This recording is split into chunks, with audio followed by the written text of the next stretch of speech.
Kung aesthetic at looks lang din ang pag-uusapan, well, panalong-panalo na itong susunod na i-unbox natin. Meet Redmi Note 9. Let's go!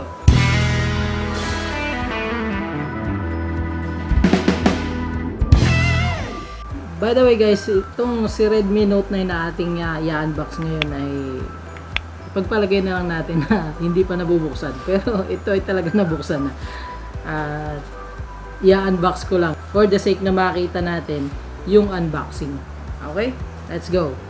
Redmi Note 9. Yeah. So, tingnan natin yung box. Ito, may nakasulat dyan. Redmi Note 9. Sa kabila, ganun din. At yan yung kanyang variant. So, meron tayong variant dito na 4GB of RAM and 128GB of internal storage. Siya po ay color polar white at meron itong iba pang kulay na forest green at midnight gray. Okay, let's do the unboxing. Yan, yan po siya. Redmi Note 9. Okay, yung maliit na box, mini box. Yan, unahin natin yung mini box. So, pag open pa lang po ng mini box, nandito na yung ating SIM ejector pin. Then, wala na pong laman. Wala natin ilagay. At ito, meron siyang free na jelly case. Yan, clear jelly case. Yan po yung kasama niya. Natin yan. Tsaka syempre, paperworks, warranty card, tsaka yung user guide. Makikita nyo, ang kapal niya, no? Global version kasi. Kaya, iba't ibang mga language ang nandito. Okay, lagay po natin dyan sa tabi. Wala na. Ito po yung mismong unit. Lagay muna natin dyan sa side. Meron pa po siyang cardboard box.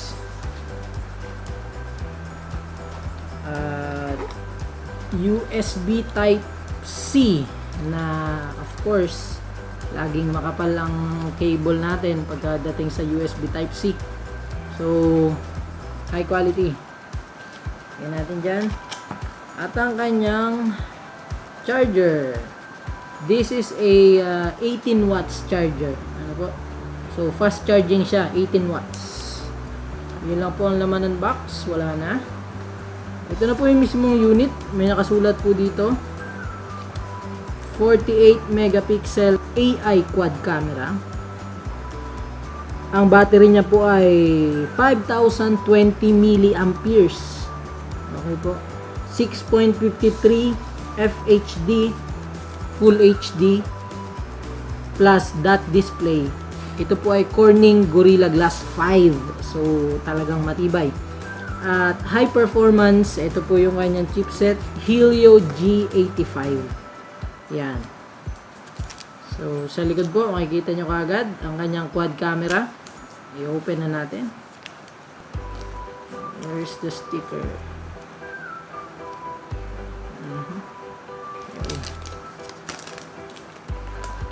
Oh, kadikit pa. Ayan. Ito po ang polar white.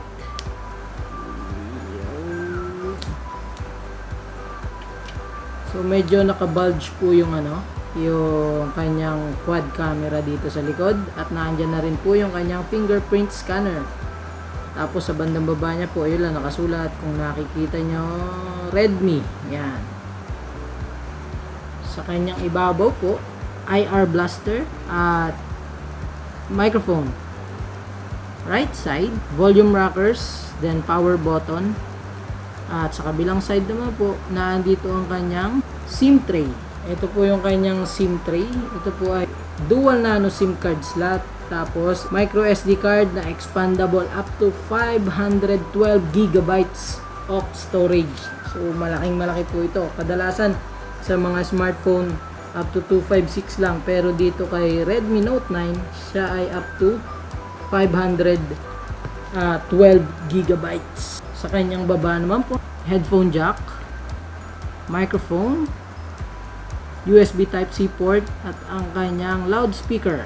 By the way, ang kanyang frame ay plastic lang po, no? Yan.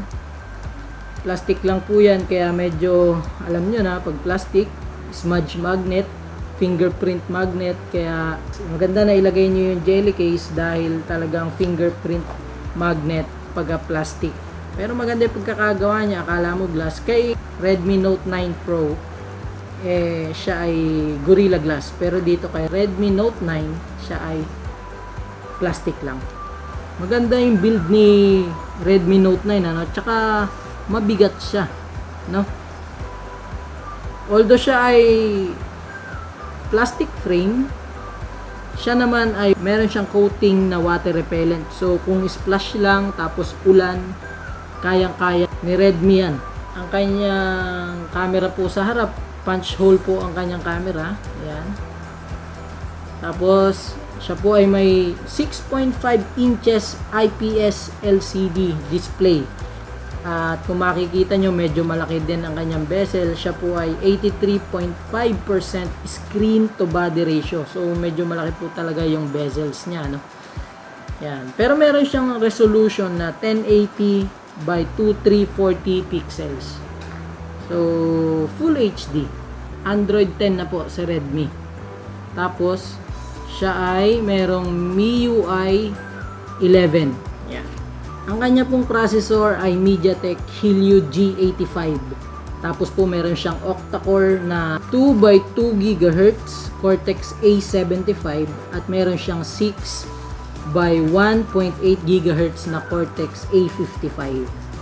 At ang kanyang GPU po ay Mali G52 MC2. Ito pong variant na nasa atin ay ang variant na 4GB of RAM na merong 128GB of internal storage. Meron pa po itong isang variant na 3GB of RAM na meron namang 64GB of internal storage lang.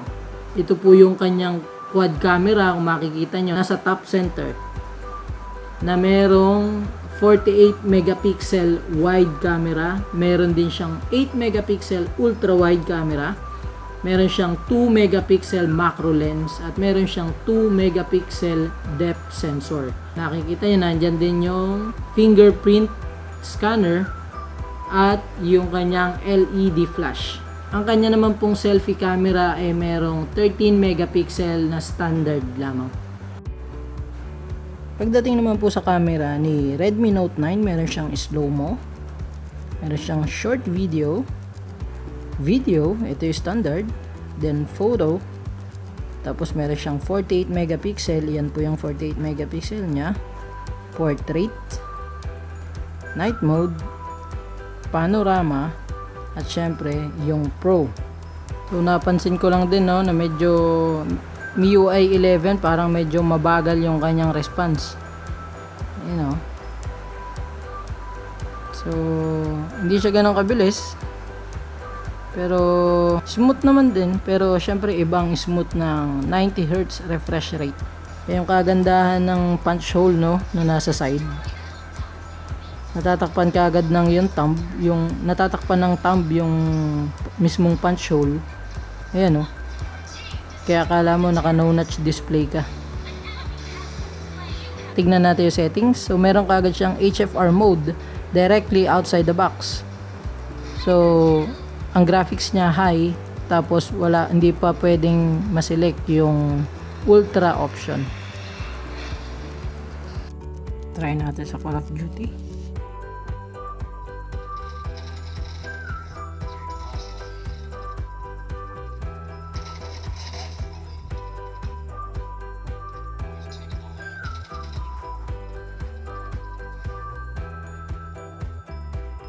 Tingnan natin yung settings.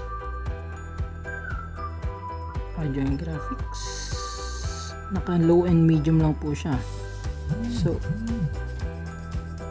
ang graphics niya po, ang graphics quality niya sa Call of Duty ay low lang, at ang frame rate niya ay medium. So hindi pa po siya supported. So malakas naman po at mabilis tong si kanyang processor, pero hindi pa lang po siguro siya supported. At si Redmi Note 9 po ay merong Antutu benchmark na 200,414. So sa benchmark po natin medyo nag-iiba-iba ng konti, pero naandun lang po around 200,000 po yung benchmark ni Redmi Note 9. Elegant looks at poging-pogi. Medyo may problema nga lang dahil pagka hinahawakan mo siya, no? Yung placement ng camera niya sa likod, baka mahawakan mo. At kung everyday at lagi mong nahawakan yung camera, baka mas-scratch mo siya, no? So, kahit na anong gawin mo, kahit dito ka sa kabila, maaari mo rin siyang mahawakan. So, maliban na lang kung ganyan ka maglaro, iiwas mo na lang ang iyong kamay, ang iyong fingers, no? Pero all in all, okay na okay siya sa grip. Medyo madulas siya sa likod dahil nga sa plastic siya. Pero gamitin natin yung jelly case. Sa halagang 9,990, okay na okay si Redmi Note 9. So kung on budget ka lang, below 10,000 pesos ang hinahanap mo na smartphone, check mo si Redmi Note 9. Baka magustuhan mo rin. So kung nagustuhan mo ang video na ito, please subscribe to this channel, like mo na rin ang video na to, click mo na rin yung bell icon para updated ka sa mga susunod nating mga videos. So yun lang sa ngayon. Bye-bye!